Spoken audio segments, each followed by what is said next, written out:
Enfin, je vais présenter notre conférencier, Paul Ariès. Paul Ariès est chercheur en sciences politiques, écrivain et militant. Il se définit lui-même comme citoyen engagé. En tant que chercheur, il est spécialiste de la mondialisation. C'est un des rédacteurs du mensuel La Décroissance, le responsable du journal Le Sarcophage, l'organisateur des contre-grenades de l'environnement. Le prochain aura lieu le 2 avril à Vaux-en-Velin, dans la banlieue lyonnaise. Et il est également membre des collectifs de citoyens résistants du plateau des Glières. J'ajoute qu'il dédicacera ses nombreux ouvrages à l'issue de la conférence. Et je le remercie d'être ici ce soir parce qu'il a énormément d'occupations et il a bien voulu faire un détour par Dijon pour donner cette conférence. Et je vais maintenant lui laisser la parole. Merci beaucoup.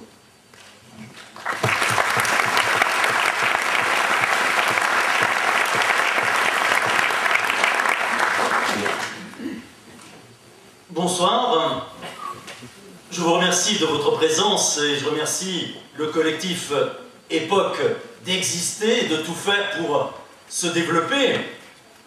Einstein disait que tant qu'on a la tête sous forme d'un marteau, on voit tous les problèmes sous forme de clous.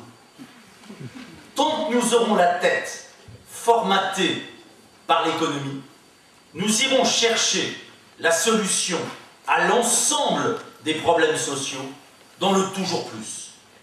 Toujours plus de production, toujours plus de consommation, toujours plus grand, toujours plus vite. Les objecteurs de croissance ne sont ni des professeurs foldingues, ni des durs à jouir, qui se complairaient dans l'annonce imminente de la fin du monde. Nous disons pourtant qu'il faut en terminer avec le culte de la croissance, que cette dernière soit bleue avec la droite ou le patronat, rouge avec la gauche, rose, verte ou orange. Il faut en finir avec le culte de la croissance, et pour cela il suffit de cesser de refouler ce que nous savons tous déjà. Premier chiffre, 20% des humains dont nous sommes s'approprient aujourd'hui 86% des ressources planétaires. Imaginez que vous invitez 4 amis à votre table, vous avez un gâteau, vous le partagez, vous mangez les 3 premières parts et vous laissez la dernière aux autres. Voilà aujourd'hui la situation planétaire. Alors c'est pas très joli par rapport à nos valeurs comme l'égalité ou la fraternité, mais ça serait pas forcément si grave si on avait l'espoir d'un rattrapage possible. C'est-à-dire si on pouvait encore croire que la production puisse grandir démesurément. Mais c'est là où nous tombons sur le deuxième constat. Si bientôt 7 milliards d'humains vivaient comme nous, une seule planète Terre ne suffirait pas. Il en faudrait un peu plus de 3 si on adoptait les standards de vie d'un Français, et presque 7 si on adoptait les standards de vie d'un Américain. Autrement dit, la croissance économique, ce n'est pas la solution. Ce n'est pas la solution pour les pays riches, mais ce n'est pas la solution non plus pour les pays pauvres qui devront inventer d'autres façons de satisfaire les besoins fondamentaux de l'humanité. Les objecteurs de croissance ne sont pas partisans de la décroissance faute de mieux, même s'il était possible de produire et de consommer toujours plus. Ça serait à nos yeux une façon suffisante de le refuser pour pouvoir rester simplement des humains. Notre société a totalement sombré dans ce que les Grecs anciens appelaient l'hubris, la démesure. Nous avons perdu la capacité à nous donner des limites.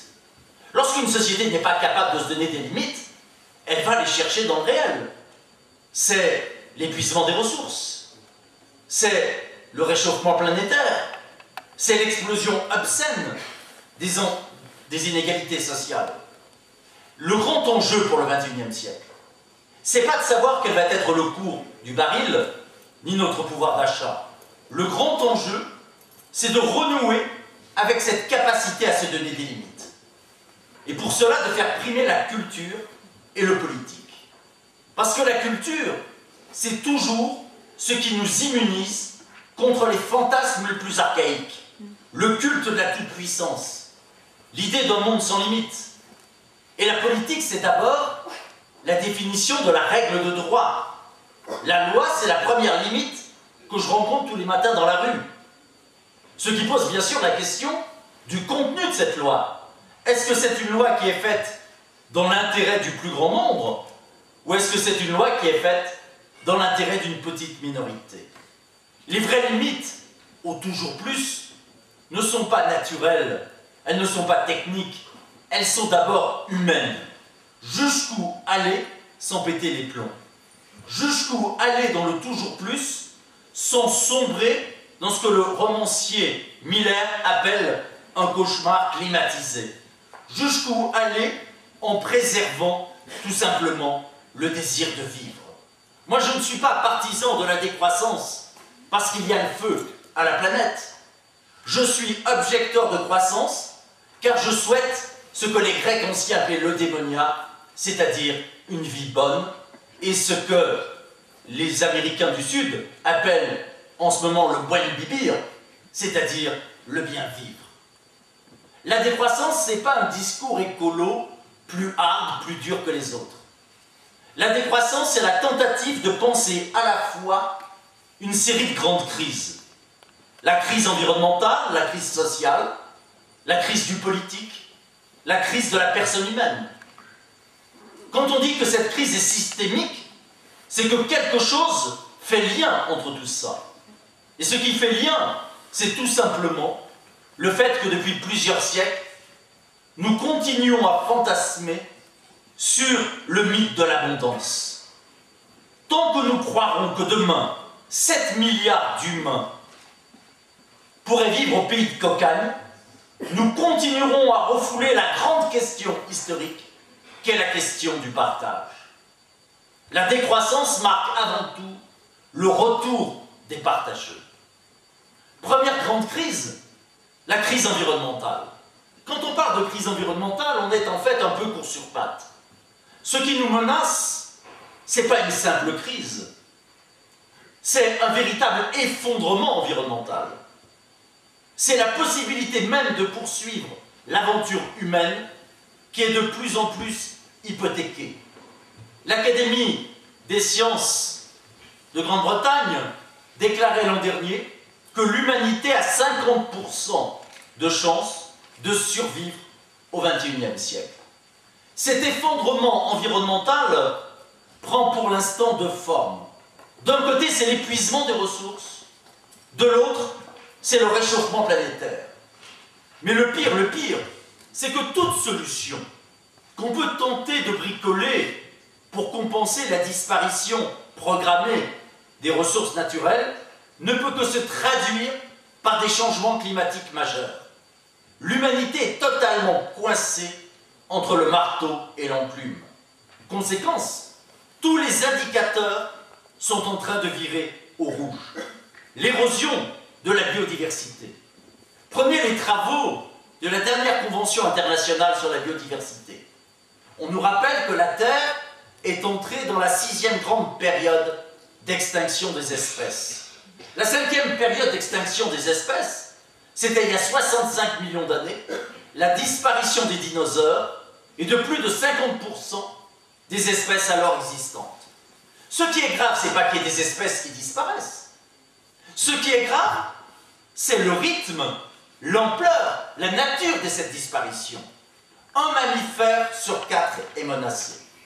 Un amphibien sur 3, un oiseau sur 8, un poisson sur 3. Et le Fonds agricole mondial nous dit que si nous poursuivons les logiques actuelles, environ 25% des espèces animales et végétales utilisées pour notre alimentation disparaîtront avant le milieu de ce siècle. Érosion de la biodiversité, pollution de l'eau, de l'air, des sols. Mais avant d'aller plus loin, je crois qu'il est essentiel de dire que cette dégradation de l'environnement est toujours, en même temps, un facteur d'inégalité sociale. Ce sont les pays les plus pauvres qui en sont les premières victimes, et ce sont les populations des quartiers populaires qui connaissent chez nous les taux de pollution chimique, sonore, visuelle les plus importants, alors que les responsabilités sont totalement à l'opposé. Un Américain consomme 20 fois plus de gaz à effet de serre qu'un Indien et un Français 10 fois plus qu'un Africain. Premier aspect de cet épuisement des ressources, c'est le problème du pétrole. Alors il y a un débat entre experts pour savoir si la fin du pétrole bon marché, c'est pour demain matin, pour dans 10 ans ou dans 20 ans. Mais je dirais peu importe. Ce qui est sûr, c'est que nous allons assister à court terme à une augmentation importante du prix, puis il y aura une alternative. Ça sera soit la jungle, c'est-à-dire les derniers barils pour ceux qui peuvent se les payer, soit le rationnement. Nous avons consommé en un siècle 900 milliards de barils sur les 2 à 3 000 que la Terre a générés dans toute son histoire géologique. Et chaque point de croissance économique supplémentaire, qu'elle soit bleue, rouge, rose ou orange, chaque point de croissance économique représente une surconsommation de 500 000 barils. Mais je dirais que la fin du pétrole bon marché, c'est plutôt une bonne nouvelle. C'est une bonne nouvelle pour le climat, pour la Terre, donc pour les humains. La grande question, c'est comment apprendre à s'en passer. Et comment apprendre à s'en passer si nous construisons toujours plus de routes et d'autoroutes, et si nous sommes toujours plus fiers de nos grands avions. Alors, est-ce qu'il existe des alternatives au pétrole? Sous le terme de pétrole, il y a une très grande variété d'hydrocarbures, notamment des huiles visqueuses, des sables asphaltiques. Les réserves mondiales sont estimées à 3 000 milliards de barils. On pourrait donc croire qu'on peut en reprendre pour un tour. Mais il y a un double problème. Premier problème, c'est qu'on ne peut en extraire que 500 milliards à un coût raisonnable. Et puis surtout, c'est que pour extraire un baril de ces huiles visqueuses, il faut consommer, gaspiller 10 barils d'eau. Et le grand problème pour les prochaines décennies, c'est pas le problème du pétrole, c'est le problème de l'accès à l'eau potable. Le pétrole n'est donc pas la solution pétrole. La solution serait-elle le charbon, le gaz naturel, réserve de gaz 40-50 ans, sauf si on exploite le gaz de schiste comme on entend bien le faire. Mais cette exploitation des gaz de schiste, c'est un peu le même scénario qu'avec le charbon. Le charbon, réserve mondiale, 2 siècles et demi. Mais le problème, c'est que le charbon, plus encore que le pétrole, est un tueur de climat. Et le charbon est responsable des pluies acides. Avec le retour au charbon, ou au gaz de schiste, c'est l'emballement climatique assuré. Le nucléaire est-il la solution? Passons même sur les dangers du nucléaire et sur la gestion des déchets. Pour compenser le pétrole actuellement utilisé, il faudrait construire 5000 réacteurs supplémentaires. Mais dans ce cas-là, on se trouverait très vite face à une pénurie rapide d'uranium. L'Agence pour l'énergie nucléaire auprès de l'OCDE nous dit que les réserves d'uranium ne représentent que 85 ans au rythme actuel. Donc la fission nucléaire est condamnée. Mais est-ce qu'on peut avoir foi dans la fusion nucléaire? Là, je partage l'avis de nos amis américains. La fusion est l'énergie du futur, et elle le restera toujours. Elle le restera toujours parce qu'il n'existe pas de matériaux capables de résister au flux de neutrons. Le projet ITER n'apportera pas la réponse. C'est un outil de recherche à 10 milliards d'euros. Mais ce n'est qu'un outil de recherche. La grande question, c'est de savoir si on n'aurait pas pu utiliser plus utilement ces milliards d'euros plutôt que de les lancer dans une fuite en avant. Alors l'hydrogène, le fameux moteur à eau, le problème c'est que l'hydrogène doit être produit, or pour être produit, ça nécessite plus d'énergie que cela n'en donne. Alors il reste bien sûr les énergies renouvelables. C'est un gisement extraordinaire. L'éolien, le solaire, l'hydraulique, la géothermie. Et il faut tout faire pour rattraper notre retard dans ce domaine. Mais ça pose aussi 3 questions. Première question, c'est un problème de stockage et de transport. Deuxième question, c'est un problème de temporalité.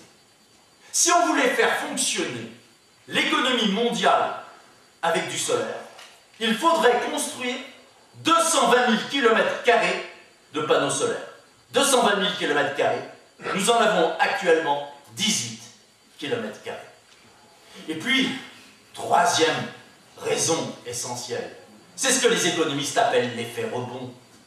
Bien sûr qu'il faut tout faire pour réaliser des économies d'énergie.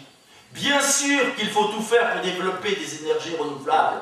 Mais tant que nous restons dans les mêmes logiques économiques d'ensemble, tant que nous restons dans l'idée que plus serait forcément égal à mieux, tout gain réalisé dans un domaine sera immédiatement gaspillé dans un autre domaine. Regardez ce qui est arrivé avec nos automobiles depuis les années 70 et ce qu'on appelait la chasse au gaspillage. Oui, nos voitures sont beaucoup moins gourmandes, mais qu'est-ce qui s'est passé? Eh bien, on va 2 fois plus loin, où on équipe nos voitures de gadgets énergivores comme la climatisation. Alors, il reste bien sûr la solution des agrocarburants. Mais comme le rappelait Jean Ziegler, l'ex-porte-parole du Fonds agricole mondial, il y a un choix à effectuer.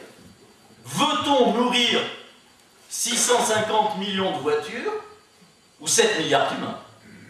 Et je dirais que ce choix montre aussi la nécessité aujourd'hui que les questions morales fassent retour en politique.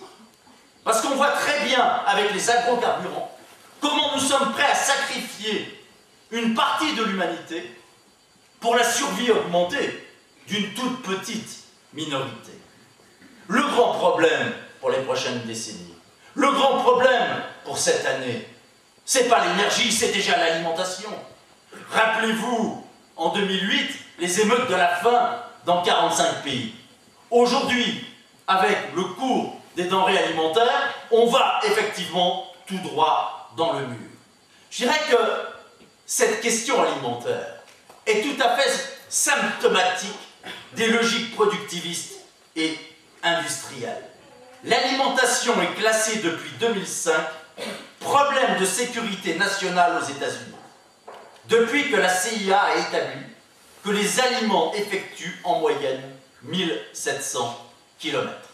Pensez que le pot de yaourt que vous avez peut-être consommé ce soir, à travers ses multiples composants, fait plus de 6000 km. La chaîne alimentaire américaine consomme globalement 20 fois plus de calories, 20 fois plus d'énergie que cette nourriture en apporte. Et la situation européenne est presque comparable. Mais tous les chiffres ne sont pas tristes. Le programme des Nations Unies pour l'environnement nous rappelait l'an dernier que le tiers de la nourriture mondiale est gaspillé. Plus de 40% aux États-Unis et en Grande-Bretagne. Et le programme des Nations Unies nous le dit, la Terre est suffisamment riche pour pouvoir nourrir 10 milliards d'humains. Mais sans doute pas de la même façon. Avec une alimentation relocalisée, avec une alimentation resaisonnalisée, avec une alimentation moins carnée, avec une alimentation moins gourmande en eau, avec une alimentation biodiversifiée. Mais le problème, ce n'est pas celui du trop d'humains, c'est peut-être déjà celui du trop d'automobilistes. C'est-à-dire que le problème, c'est celui de nos modes de vie qui ne sont tout simplement pas généralisables à l'ensemble de l'humanité. Et du point de vue philosophique, ce qui n'est pas universalisable n'est pas défendable sur le plan moral. Le deuxième grand problème, à côté de celui de l'alimentation, c'est la question de l'eau potable. Daniel Mitterrand le rappelait dans le dernier numéro du Sarcophage, la quantité d'eau potable par habitant va diminuer d'1 tiers en 20 ans et de 50% en 40 ans. Mais cette crise de l'eau potable n'a rien de naturel. Elle est, elle aussi, la conséquence de nos modes de vie, de choix politiques. La population mondiale a été multipliée par 3 en un siècle. La consommation d'eau a été multipliée par 7. Pensez qu'un Américain consomme 2,3 fois plus d'eau qu'un Français. Avons-nous le sentiment de manquer d'eau? Et l'Organisation mondiale de la santé nous le dit, nous aurons, si on poursuit les tendances actuelles, 500 millions à 1 milliard d'humains en état de pénurie et 2,5 milliards en situation critique. Comment peut-on penser rester sur notre petit îlot de prospérité toute relative au milieu d'un océan de détresse? Cette inégalité fondamentale devant les besoins vitaux ne peut être qu'une source de développement de violence, ne peut être qu'une source de développement de terrorisme et, face à ces menaces, de développement d'un système militariste et policier. Alors, est-ce que les usines à dessaler l'eau de mer seraient la solution? Non, pour deux raisons. Tout d'abord, une raison de coût. Oui, on pourra faire pousser nos tomates immondes à l'autre bout de l'Espagne en dessalant l'eau de mer, mais on n'abreuvera pas l'Afrique en dessalant l'eau de mer.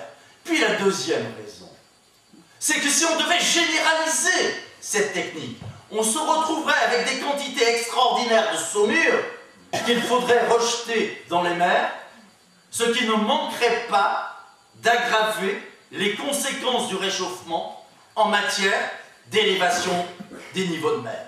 Je dirais qu'en matière environnementale, à côté de cet épuisement des ressources, l'autre grande question, effectivement, c'est celle du réchauffement. Et la grande question n'est pas de savoir s'il fera un peu plus chaud dans les prochaines décennies, mais de savoir si on pourra poursuivre l'aventure humaine. Le GIEC revoit sans cesse ses prévisions à la hausse. Et si vous regardez le dernier rapport du GIEC, vous verrez toute l'inquiétude concernant notamment l'évolution des courants maritimes. Il y a deux types de courants maritimes. Vous avez d'abord les courants maritimes horizontaux. Et c'est vrai que toutes les petites bouées qu'on a pu placer depuis quelques décennies montrent un affaiblissement de ces courants maritimes horizontaux. Si le Gulf Stream devait céder, c'est pas la fin du monde. Ça signifie simplement que la France, que l'Europe, pourrait se retrouver avec un climat de type sibérien. La grande inquiétude des scientifiques, c'est l'évolution des courants maritimes verticaux. Ces courants maritimes verticaux piègent dans les profondeurs océanes des quantités extraordinaires d'hydrates de méthane.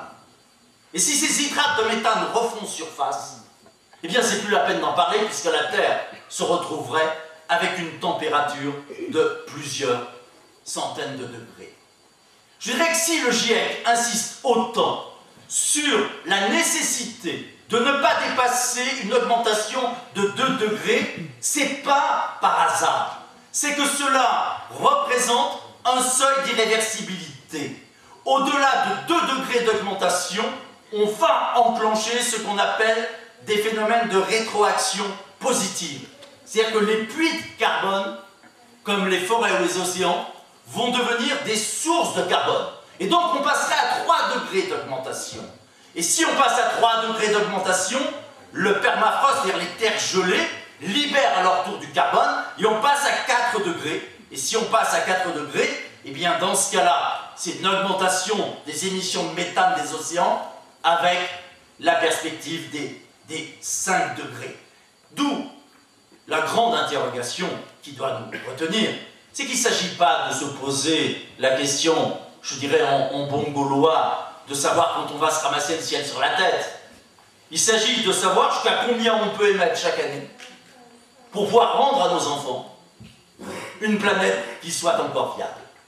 Et la communauté scientifique est d'accord sur un chiffre fondamental qu'il faudrait presque inscrire sur le fronton de nos mairies à côté de la devise républicaine. Ce chiffre, c'est la quantité totale d'émissions de carbone que la Terre peut digérer chaque année.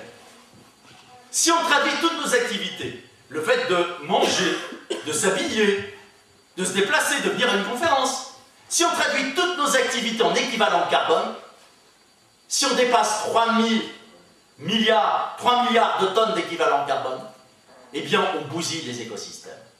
Depuis les années 70, nous avons dépassé ce maximum de 3 milliards. Nous en sommes aujourd'hui à presque 7 milliards de tonnes d'équivalent carbone.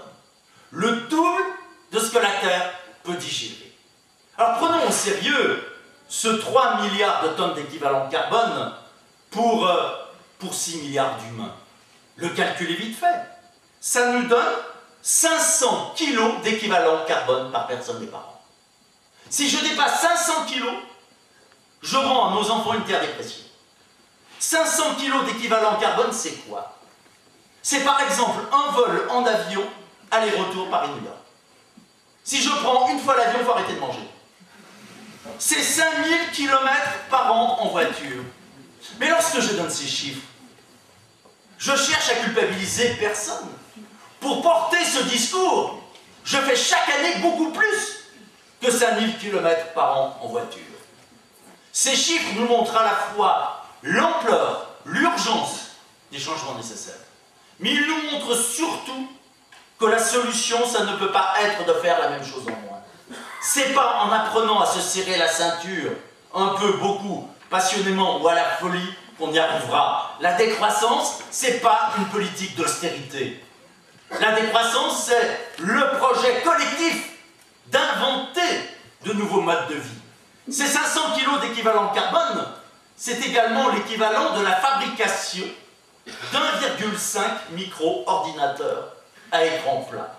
Et on sait depuis les travaux du Grand Institut de technologie du Massachusetts, le MIT, que 500 kg d'équivalent carbone, c'est également l'équivalent de 200 clics par jour avec notre petite souris sur Internet, puisque chaque clic représente en moyenne 7 grammes d'émissions de carbone, soit la moitié de l'utilisation d'une brouillard électrique et l'équivalent d'une heure de fonctionnement d'une ampoule.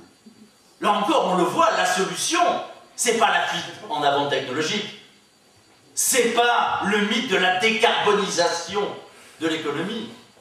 La solution, c'est d'inventer d'autres façons de vivre qui permettent tout simplement à 7-8 milliards d'humains de vivre ensemble. Parce qu'à côté de cet effondrement environnemental, l'autre grande question, c'est l'effondrement social.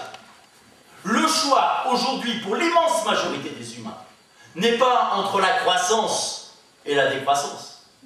Le choix pour l'immense majorité des humains est entre la croissance négative, la récession, avec son cortège de chômage et de misère, et autre chose qu'on appelle peut-être, faute de mieux, la décroissance.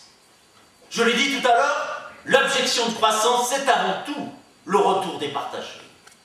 Nous nous sommes monstrueusement habitués aux inégalités sociales. Quelques chiffres. Les 3 familles les plus riches à l'échelle planétaire ont un revenu supérieur au PIB total des 48 pays les plus pauvres. 3 familles, 48 pays. Mais il y a 3 chiffres qui sont plus révélateurs et peut-être plus compromettants. Si vous avez un patrimoine personnel, votre patrimoine, c'est l'ensemble de vos biens accumulés. Votre maison, votre appartement, votre voiture, votre électroménager, votre argent. Si vous avez un patrimoine de 5 650 €, il y a plein d'enfants chez nous qui ont plus de 5 000 €, eh bien vous appartenez déjà aux 50% les plus riches de la planète. Si vous avez un patrimoine de 45 000 €, même pas le prix d'un petit studio dans une grande ville, vous appartenez aux 10% les plus riches de la planète. Et si vous avez un patrimoine de 375 000 €, le prix d'un joli pavillon dans une grande ville, vous appartenez aux 1% les plus fortunés de la planète. Là encore, il ne s'agit pas de jeter la pierre à quiconque. Il y a en France des gens qui n'ont pas assez. Il s'agit tout simplement de se rendre compte que notre mode de vie n'est pas généralisable, n'est pas soutenable. Il s'agit aussi de se rendre compte de la nécessité de ne plus regarder la planète à partir de notre point de vue d'occidental. Prenez la question de l'agriculture. Aujourd'hui, à l'échelle mondiale, nous avons 26 millions de paysans équipés d'un tracteur. 250 millions qui utilisent la traction animale et 1 milliard qui utilisent la traction humaine. Donc là encore, si l'on veut concevoir un projet qui soit à la hauteur de l'humanité, il faut partir de la situation de l'humanité telle qu'elle est. Mais dans le domaine social, tous les chiffres également ne sont pas tristes. Diouf, le patron de la FAO, rappelait il y a 2 ans, au moment de la crise financière, que 30 milliards de dollars suffiraient chaque année pour que plus personne ne crève de faim. Ces 30 milliards de dollars, on ne les trouve pas. Mais le budget mondial officiel de l'armement, 1200 milliards de dollars. Le marché de la pub, 920 milliards de dollars.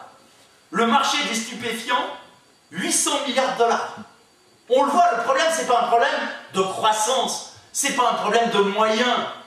La grande question, c'est qu'est-ce qu'on produit, comment et pour qui?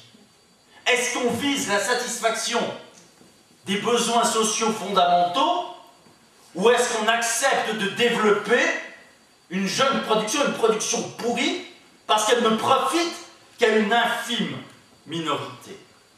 Le PIB mondial, en 2009, était de 70 000 milliards de dollars, soit 10 400 dollars par personne et par an, soit 867 dollars par mois ou 800 euros par mois. Si on raisonne, comme les économistes, en termes de niveau de vie par unité de consommation par ménage, ça veut dire qu'aujourd'hui, à l'échelle planétaire, le PIB nous donne 1200 euros par mois. Et on verra tout à l'heure que les objectifs de croissance comptent souvent parmi ceux qui soutiennent l'idée d'un revenu garanti. Et là encore, cette idée de revenu garanti, ce n'est pas une idée de gosse de riche. La planète est assez riche pour pouvoir effectivement la vivre. Crise environnementale, crise sociale, crise du politique également. Crise du politique, déjà, pour une raison toute simple, c'est que la gauche et la droite, par-delà toutes leurs différences, partagent le même bilan effroyable en matière environnementale. Ces deux systèmes ont pillé la planète pour nourrir leur machine productiviste. Mais ces deux systèmes ne se trouvent pas aujourd'hui dans la même situation. Les gauches internationales restent pour l'instant encore largement aphones, parce qu'elles ne savent pas comment concilier ces contraintes environnementales avec le souci d'égalité, de justice sociale et le besoin de dignité face à une société du mépris. La droite, les droites, ont, elles, effectivement, un vrai projet. Ce vrai projet, c'est ce qu'on appelle le capitalisme vert. Le capitalisme vert, ce n'est rien d'autre que cette volonté d'adapter la planète aux besoins du productivisme, d'adapter l'humanité aux besoins du productivisme. Regardez comment, depuis quelques mois, le discours gouvernemental est en train d'évoluer. Notre nouvelle ministre de l'écologie déclarait récemment dans Le Monde que la grande urgence n'était plus tant de combattre le réchauffement que de s'y adapter. On n'a jamais tant parlé d'adaptation nécessaire, et notre ministre a même inventé la notion de juste adaptation. Alors cette juste adaptation, quand on regarde aujourd'hui les projets qu'on nous prépare, qu'est-ce que ça peut être? Adapter la planète, c'est bien sûr la généralisation des techniques artificielles de modification du climat. C'est la création d'un immense bouclier autour de la Terre pour la protéger des rayons du soleil. C'est la mise en orbite de milliards de petites lentilles d'environ 60 cm de large pour filtrer la lumière solaire. C'est le projet de couvrir 3% du globe pour contrebalancer le doublement des émissions de CO2. C'est le projet de répandre 1 million de tonnes de poussière d'aluminium et de soufre dans l'atmosphère afin de faire baisser la température terrestre de 1 degré. C'est le projet de fabriquer artificiellement des nuages grâce à des structures flottantes de 3000 tonnes conçues pour activer des générateurs par le mouvement des vagues. C'est le projet de piéger et de stocker du CO2, les fameux puits de carbone dont le président Sarkozy a annoncé la création du premier en région Lorraine. C'est l'idée de stimuler la biomasse océanique en répandant du fer dans les océans. C'est l'idée de développer des cultures d'arbres OGM, mangeurs de CO2, grand projet européen. C'est la mise en place d'éparpilleurs stratosphériques pour faire écran une grande quantité de lumière noire. C'est l'idée de repeindre en blanc les nuages gris grâce à la projection de particules, ce qui augmenterait de 10% les micro-gouttelettes. C'est la possibilité de jeter à la mer des milliards de balles, comme des balles de tennis de couleur blanche, pour faciliter la réflexion, sans oublier la possibilité de créer des vaches OGM résistantes à la maladie de la vache folle et n'ayant plus besoin de ruminer, et sans oublier non plus les pollinisateurs artificiels pour faire face à la chute drastique des colonies d'abeilles. Ne nous l'aurons pas. Tout sera fait, tout sera tenté, plutôt que de remettre en cause les logiques dominantes. Tout est prêt. Les capitaux, on mesure déjà le retour sur investissement. Les fantasmes, l'idée que la science aura réponse à tout, l'idée d'un monde sans limite. Adapter la planète, adapter également l'humain. Si vous regardez aujourd'hui ce qui s'écrit au niveau des cercles de pensée internationaux, vous verrez une idée qui est en train d'éclore à droite comme à gauche. C'est la polémique que j'ai eue ces derniers mois avec d'un côté Alain Madelin, l'un des pères du libéralisme en France, et puis d'un autre côté Jacques Attali, le conseiller des présidents quels qu'ils soient. Et Madelin comme Attali sont fous amoureux de ce qu'on appelle le transhumanisme. Le transhumanisme, cette idée que l'humain tel que nous sommes serait inadapté à la société de demain. Et ce qu'on nous propose, c'est une mutation de l'humanité dans 4 directions. Première étape de cette évolution, c'est le passage de l'homo sapiens que nous sommes au robot sapiens, le cyborg, avec ses prothèses intelligentes ou pas. Mais je dirais que ce robot sapiens est à portée de main. Il existe aujourd'hui sur le marché des équivalents techniques pour l'ensemble des organes humains. Et ça va nous être vendu avec la meilleure intention du monde. Ça permettra de rendre la vue aux aveugles. Mais ce qui est en jeu là derrière, c'est l'idée d'un homme augmenté. C'est l'idée que l'humain tel qu'il est avec ses faiblesses et ses limites ne serait plus suffisant aux besoins du productivisme. Deuxième étape, c'est le passage de l'homo sapiens au soma sapiens, l'homme pharmaceutique, grand consommateur de médicaments et de substances d'amplification cognitive, l'objectif étant d'agir sur la composition biochimique du cerveau, et on nous dit on pourra créer à volonté les sensations et les croyances. Le prix Nobel suédois Anders Sandberg se veut rassurant, je lis. Un jour, on décryptera la formule biochimique du sentiment amoureux. Et on pourra se donner ce sentiment à volonté. Ce qui vaut pour le sentiment amoureux vaut pour la colère, pour la timidité ou pour la jalousie. Toute cette ingénierie émotionnelle, je cite dans le texte, permettra de rendre possible, je cite toujours, un véritable paradis de l'esprit. Je dirais là encore, avant même de savoir si c'est techniquement possible, est-ce le futur dont nous rêvons pour nous-mêmes et pour nos enfants? Troisième évolution que nous annonce, c'est rien d'autre que le passage à une quasi-immortalité. Alors il y a 2 grands chantiers aujourd'hui. D'un côté, il y a ceux qui fantasment sur la biogénique et les nanotechnologies. Un petit breuvage nanotechnologique tous les 10 ans permettrait de nettoyer les organes et de remettre à neuf nos cellules. Et puis il y a ceux qui considèrent que la solution, c'est le téléchargement des informations se trouvant dans notre cerveau sur un disque dur d'ordinateur, et pour peu qu'on ait quelques clés de sauvegarde, il y a quelque chose qui nous subsistera éternellement. Et 4e évolution, c'est le passage, après les OGM, vers les humains génétiquement modifiés. Il y a eu cette année, dans les colonnes du sarcophage, un débat assez vif entre 2 équipes. D'un côté, l'équipe de Philippe Godard, qui nous dit, après les OGM, ça sera bientôt le tour des humains génétiquement modifiés. Et d'un autre côté, l'équipe de Jacques Testard, le père des bébés éprouvettes en France, qui nous dit, attention, les humains génétiquement modifiés, c'est pas pour demain matin, mais ce qui est pour tout de suite, c'est le tri des embryons humains.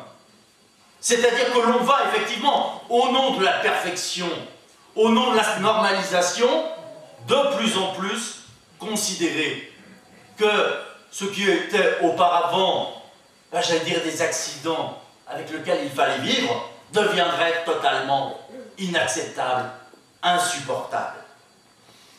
Ayez, si ça vous intéresse, je dirais, le désir d'aller regarder sur Internet, même si c'est mauvais pour votre bilan de carbone, les sites des courants transhumanistes. Et vous verrez effectivement de quelle façon les puissants de ce monde aujourd'hui fantasment.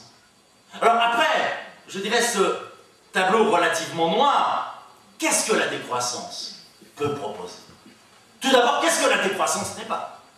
La décroissance, c'est pas le retour en arrière. Même si on n'a rien inventé de mieux que la chandelle pour les repas amoureux, la décroissance, c'est pas le retour à la bougie. Croire qu'on puisse revenir en arrière, c'est comme croire qu'un individu qui subit ce qu'on appelle une régression en âge redeviendra un enfant. Non, c'est un adulte malade. La société d'après la bagnole, elle est devant nous, elle n'est pas derrière. La stratégie de la décroissance, c'est pas le pas en arrière, c'est le pas de côté. La décroissance, c'est pas non plus la décroissance de tout pour tous. Il y a des choses qui vont devoir croître. Il y en a d'autres qui vont devoir décroître. Mais cette décroissance équitable et sélective, elle doit se faire dans nos pays riches, dans un contexte global de décroissance. Oui, il va falloir passer du toujours plus à ce qu'on pourrait appeler la règle des 3 M, moins mais mieux. C'est-à-dire qu'il va falloir remettre en cause cette idée que plus serait forcément quelque chose d'extraordinaire. Et puis, la décroissance, c'est pas non plus le développement durable. Alors d'ailleurs, le développement durable, aujourd'hui, plutôt du plomb dans l'air. Hein. Les formules qui ont le vent en poupe, c'est la croissance propre, c'est la croissance verte. Le développement durable, à un moment donné, il a rempli sa fonction, qui était de dire, oui, c'est vrai, on a bousillé la planète, mais premier juré, on ne le fera plus. Il y a eu en fait 2 courants du développement durable. Il y a eu le courant du développement durable à la Nicolas Hulot, la révolution du brossage de dents, l'importance des petits gestes. Ce développement durable à la Nicolas Hulot, il avait un grand inconvénient, c'est qu'il diluait la responsabilité. Tous coupables, du SMICA au PDG. Mais ce développement durable à la Nicolas Hulot, il avait aussi une limite pour le système. C'est qu'il ne permettait pas suffisamment de vendre des technologies propres, dites propres. Et aujourd'hui, le développement durable qui a le vent en poupe, c'est le développement durable à la Claude Allègre ou à la Laurence Parisot. Laurence Parisot, la patronne du MEDEF, qui prend le temps d'écrire un bouquin sur l'écologie. Ce bouquin s'intitule « Besoin d'air ». C'est extraordinaire. Et qu'est-ce que nous dit la patronne des patrons? Elle nous dit « Un peu de croissance pollue, beaucoup de croissance dépollue ». Elle nous propose d'en reprendre pour un tour, c'est le capitalisme vert dont on parlait tout à l'heure. Et qu'est-ce que nous dit son compère Allègre? Il faut passer d'une écologie dénonciatrice et culpabilisatrice, là il tire sur Hulot, à une écologie réparatrice. Et maintenant il ajoute même à une écologie positive. Mais là encore, c'est du capitalisme vert, peut-être un peu régulé ou moralisé, mais finalement, ce sont les mêmes logiques qui nous ont conduits dans le mur et qui nous conduiraient toujours dans le mur. Aujourd'hui, tout le monde est d'accord pour dire qu'on va dans le mur. Sauf que d'un côté, il y a ceux qui disent il faut faire un pas de côté, il y a ceux qui pensent qu'il est possible de sauter par-dessus le mur. Et qu'après ce premier mur, il n'y en aurait pas d'autre. Ben si, malheureusement, il y aura un autre encore plus effroyable. Alors si la décroissance, c'est pas ça, qu'est-ce que c'est? C'est en fait la tentative d'articuler 3 niveaux de résistance.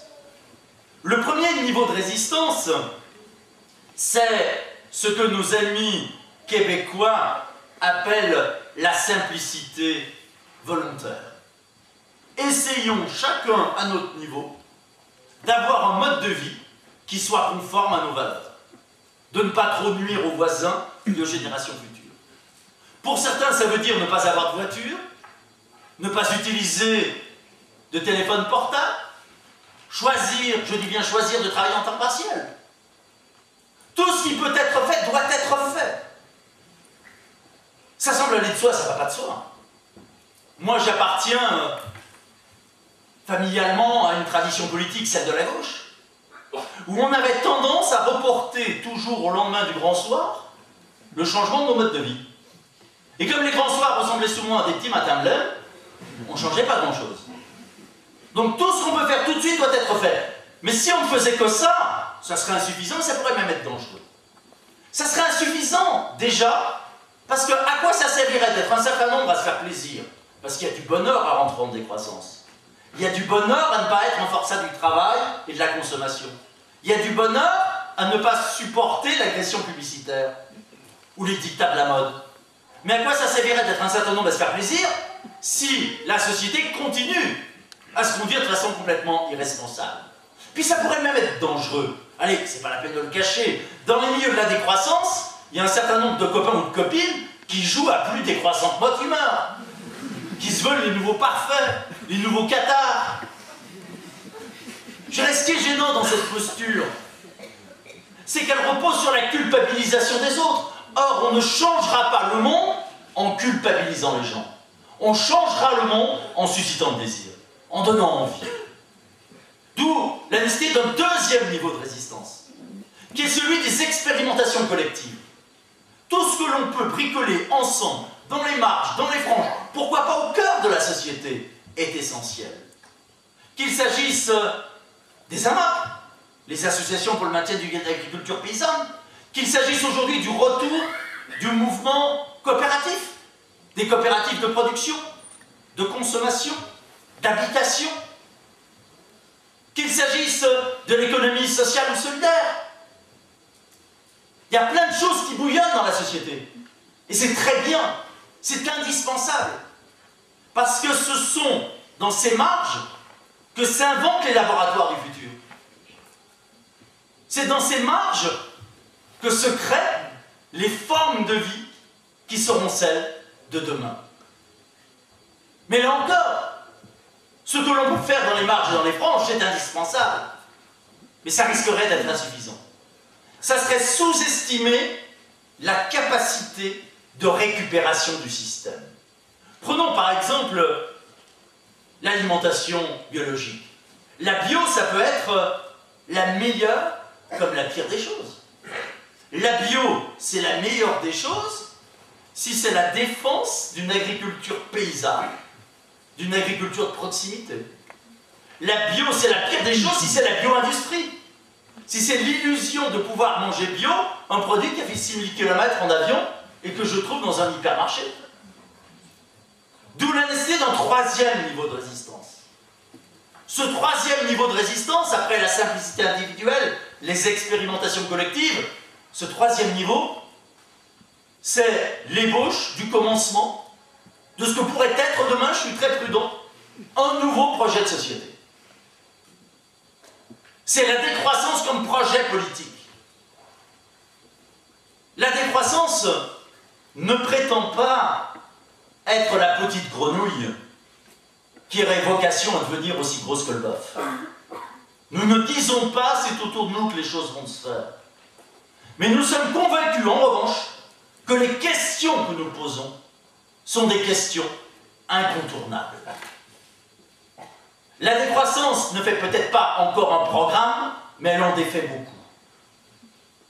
La décroissance a cette capacité à interroger les évolutions les plus profondes de notre société.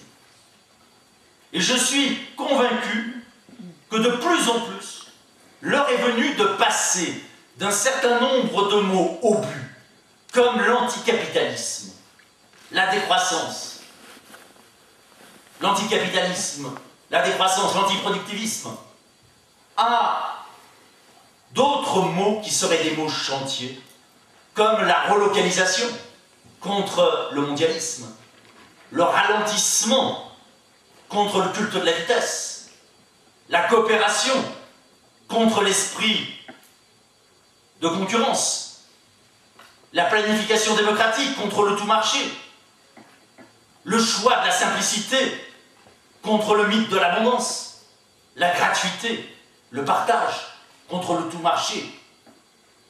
Je prendrai 3 exemples. Le ralentissement. Le ralentissement a été le thème du premier colloque co-organisé par le Sarcophage et une série de villes, dont la ville de Vaux-en-Velin, L'idée, c'est de ralentir la ville, non pas pour des raisons gourmandes ou esthètes, mais pour la rendre plus pauvre. On sait depuis les travaux de Paul Virilio que la vitesse est toujours génératrice d'inégalités sociales. Quand la société accélère, c'est toujours au détriment des plus pauvres. On a mis depuis un siècle toute notre intelligence à inventer des prothèses techniques à accélérer. Et nous arrivons aujourd'hui à cette dictature des temps rapides sur les temps longs et des temps courts sur les temps longs. Eh bien, il faut mettre la même intelligence à inventer des prothèses à ralentir. Prothèses techniques, bridage des moteurs, prothèses sociales, le mouvement slow food, alimentation lente, par opposition au néfaste food, le réseau international des villes lentes, ces quelques centaines de villes qui, à l'échelle européenne, ont choisi de ne pas grandir, le réseau des villes en transition.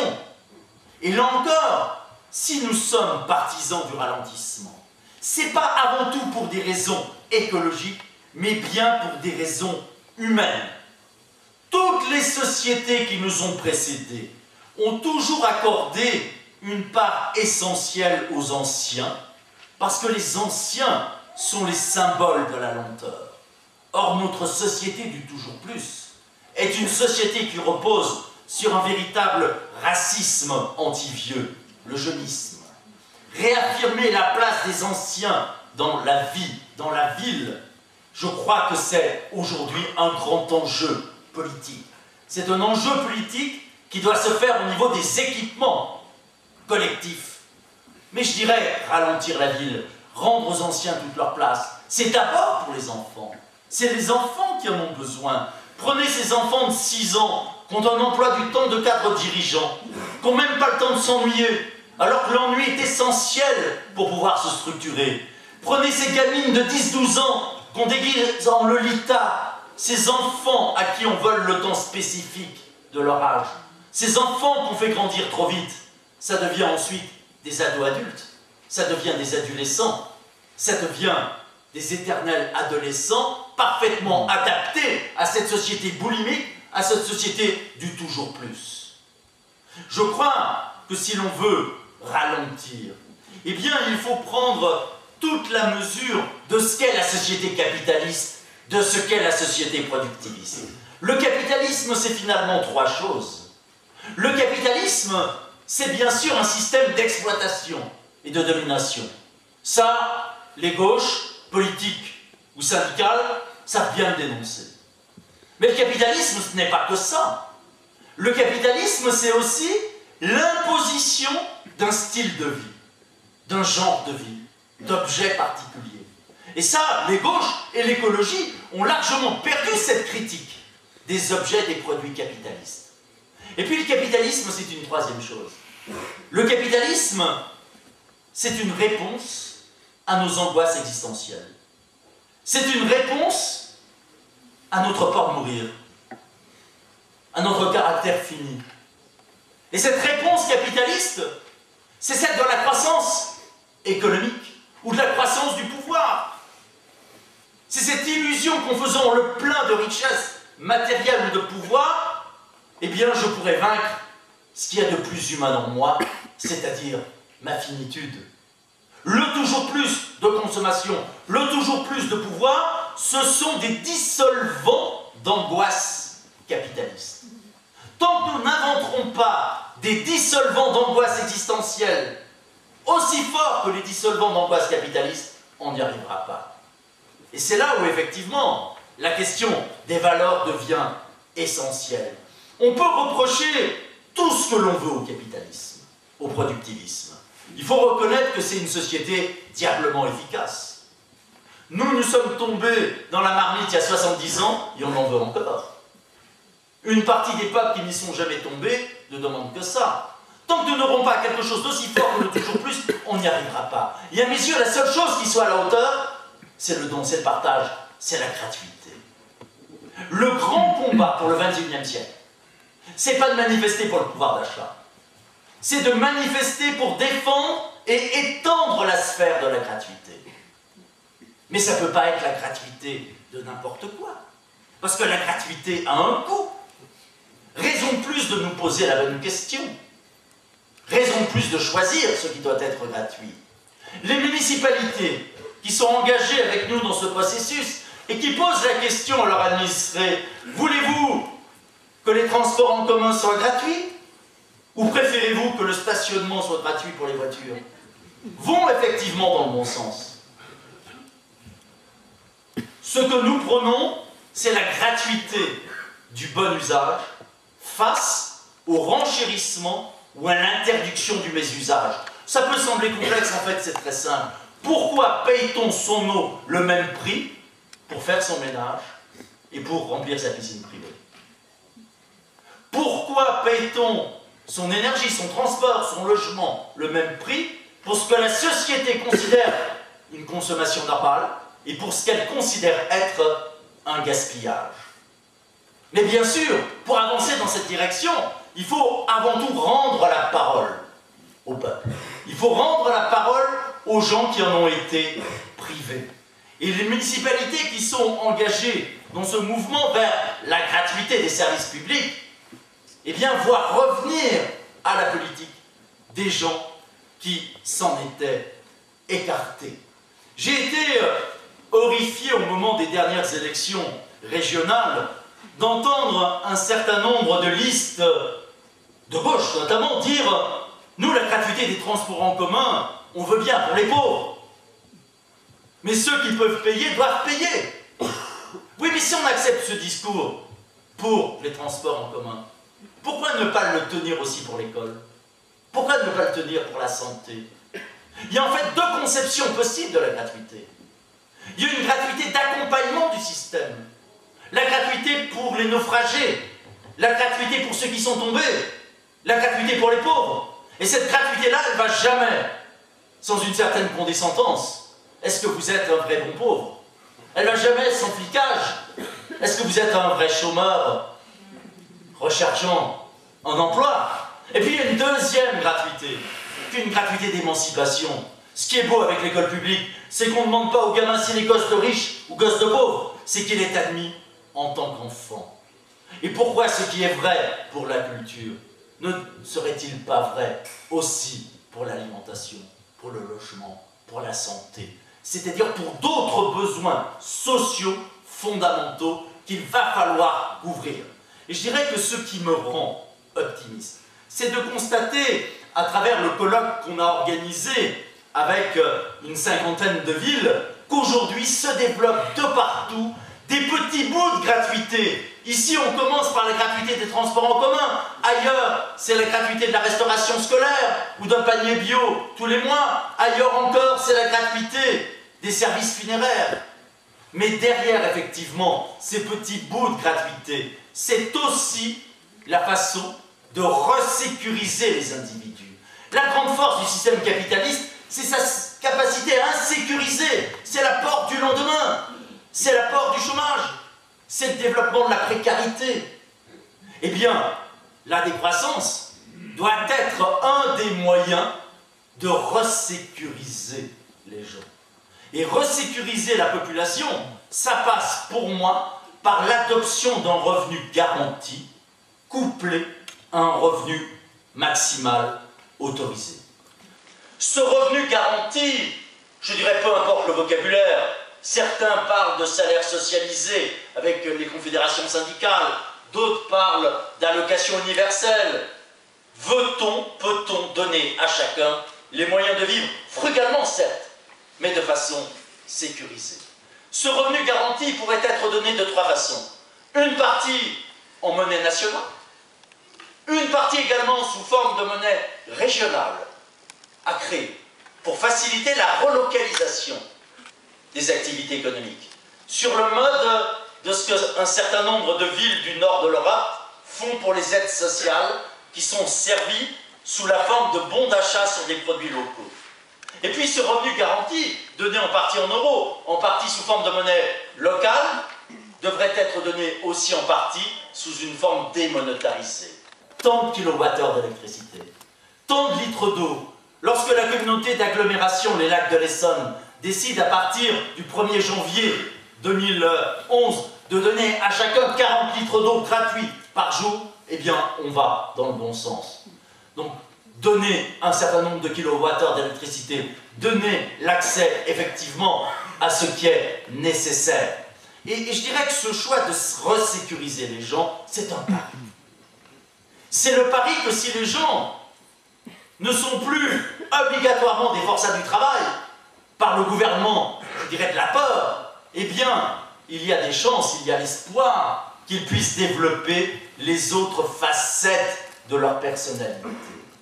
La grande force du système, c'est de faire de nous des forçats du travail et de la consommation.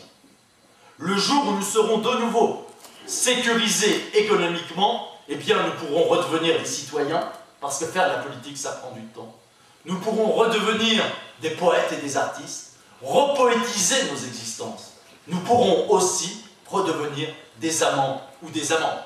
J'ai lu récemment une petite étude tout à fait amusante sur l'évolution de la sexualité. Alors, ce qui m'a déjà amusé, mais je dirais que l'évolution était normale, c'est qu'on parle de mondialisation, de globalisation, de standardisation de la bouffe ou de la musique. Eh bien, dans le domaine de la sexualité aussi, les postures, les gestes tendent à se mondialiser, à se standardiser. Un appauvrissement humain quand même assez significatif. Et puis, c'est aussi tout simplement un chiffre tout bête. Les gens ont beaucoup plus de relations de tendresse durant les vacances que lorsqu'ils bossent. C'est-à-dire que l'activité économique vient également empiéter sur le plus intime de nos existences. Chacun de nous peut en faire, peu ou prou, l'expérience au quotidien. Donc quand on dit ne plus être enfermé dans une seule dimension, celle de l'économie, permettre de réveiller toutes les autres dimensions de nos existences, oui, c'est le pari que l'on fait pour rendre cette société de décroissante désirable. Et je terminerai en disant que Cancun, dont on a relativement peu parlé cette année, Cancun, ça peut être à la fois la pire et la meilleure des choses. Cancun, ce sera la pire des choses si la logique qui l'emporte, c'est celle de l'adaptation à l'effondrement environnemental. Et je disais tout à l'heure, le gouvernement français veut relancer un nouveau Grenelle et veut être le premier pays à adopter le plan national d'adaptation. Et puis à Cancun, on a vu aussi des résistances extraordinaires. Regardez ce qui se dit aujourd'hui en Équateur. Regardez ce qui se dit en Bolivie. Regardez comment les peuples amérindiens sont en train d'imposer ce qu'ils appellent la notion du sumac carcé, c'est-à-dire du buen vivir, du bien vivre, par opposition au bien-être. Comment dans la nouvelle constitution de Bolivie ou de l'Équateur, cette notion de buen vivir est devenue l'équivalent de ce qui se cherche chez nous sous le nom de décroissance. Je crois que derrière les notions de buen vivir, de bien vivre, derrière les notions de décroissance, derrière les notions de vie bonne, derrière le succès aujourd'hui des collectifs citoyens de nouveaux résistants, avec la republication du programme du Conseil national de la résistance qui s'appelait les Jours heureux, et la réécriture qui est en cours d'un nouveau programme qui s'appellera les Nouveaux Jours heureux, eh bien quelque chose est en train de s'inventer. Quelque chose est en train de se chercher. Alors je ne dis pas que la décroissance est toute la réponse, mais je suis convaincu que la décroissance est un moment essentiel de cette réponse. Et je terminerai en disant que ce qui me semble caractériser notre société, c'est l'inversion du sacré et du profane. Nous n'avons de cesse de profaner le sacré que nous nous étions donné, un certain nombre de valeurs, la liberté, l'égalité, la fraternité, la démocratie, le génome humain, la vie sous ses multiples aspects. Et à côté de cette profanation de notre sacré, nous sommes en train de sacraliser le plus profane, le plus ordinaire, le culte de l'argent, si possible facile, le culte de la croissance, le culte de la consommation, le culte de la technique, le fait de rendre sacré, c'est-à-dire intouchable, l'ordinaire.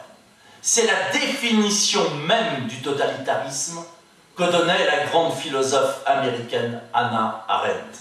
Et ma grande crainte, c'est que nous en ayons fini au XXe siècle avec deux totalitarismes, pour succomber au XXIe siècle à un totalitarisme peut-être pour l'instant plus soft en apparence, mais qui n'en est pas moins barbare.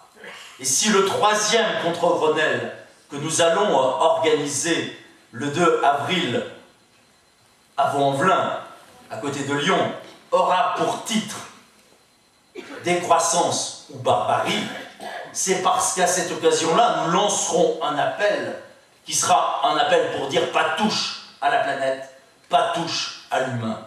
Je crois qu'aujourd'hui, les différentes familles d'écologistes, les différentes familles des gauches sous-estiment gravement les menaces qui pèsent sur nous.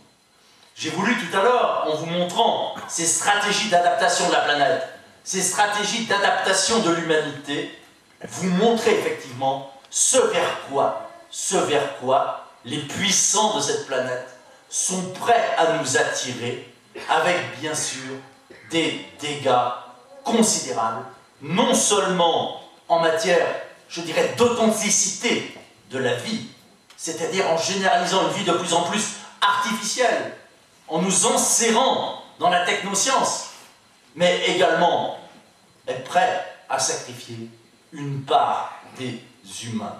Rappelez-vous l'une des grandes déclarations il y a quelques années à Davos, lorsque le patron de la trilatérale, Brzezinski, avait rappelé que l'économie mondiale n'aura bientôt plus besoin que de 20% des humains.